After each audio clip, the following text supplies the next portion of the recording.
জয় শিব শম্ভু, হর হর মহাদেব। নমস্কার বন্ধুরা, আমি পম্পা আবারও চলে এসেছি নতুন আরও একটি ভিডিও নিয়ে।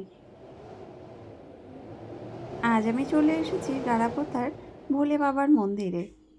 আজকে যেহেতু আমি এখানে রয়েছি, তাই ভোলে বাবার মন্দিরটা পুরোটাই তোমাদের ঘুরে দেখাবো।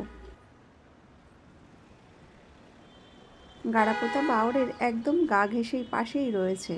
এখন অবশ্য জল শুকিয়ে গিয়েছে, যখন জল থাকে অপরূপ দৃশ্য দেখা যায়। আমি এই ভিডিওটা তুলেছিলাম বেশ কিছুদিন আগে, সম্ভবত মনে হয় চৈত্র মাসের দিকে, কেননা তখন এখানে অনুষ্ঠান ছিল চড়কের, সেই সময়কারেরই ভিডিও এটা। সেদিন ভিডিওটা ঠিকঠাকভাবে এডিট করা হয়নি, যেই কারণে তুলে ধরাও হয়নি সকলের মাঝখানে।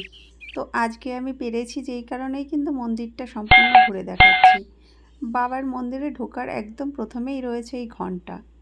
তো ঘণ্টা বাজিয়েই আমি মন্দিরের ভেতরে প্রবেশ করব। মন্দিরে ঢোকার একদম মুহূর্তেই কিন্তু বাবা ভোলেনাথ এখানে বসে রয়েছেন। এবারে ভেতরে যাওয়ার পালা।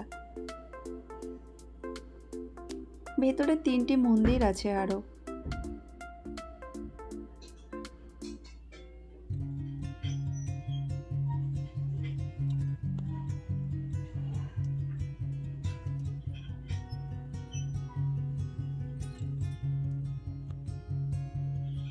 ভেতরে যাওয়ার আগে আমি মন্দিরের চারপাশটা একটু ঘুরিয়ে দেখাই তোমাদেরকে, কত সুন্দর লাগছে।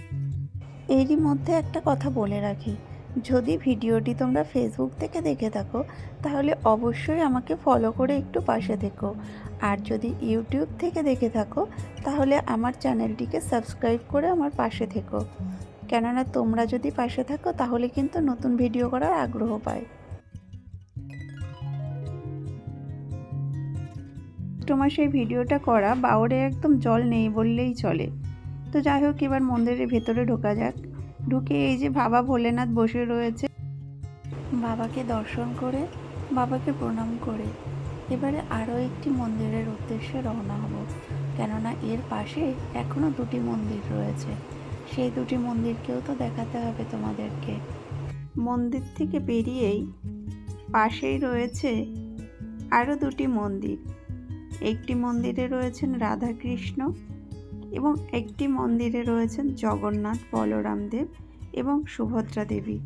তো প্রথমেই আমি রাধাকৃষ্ণের মন্দিরে গেলাম, সেখানে গিয়ে দেখি পূজা হচ্ছে। তারপরে চলে গেলাম সেখান থেকে জগন্নাথ দেবকে দর্শন করতে। তো জগন্নাথ দেবকে দর্শন করে আমি বেরিয়ে পড়ব।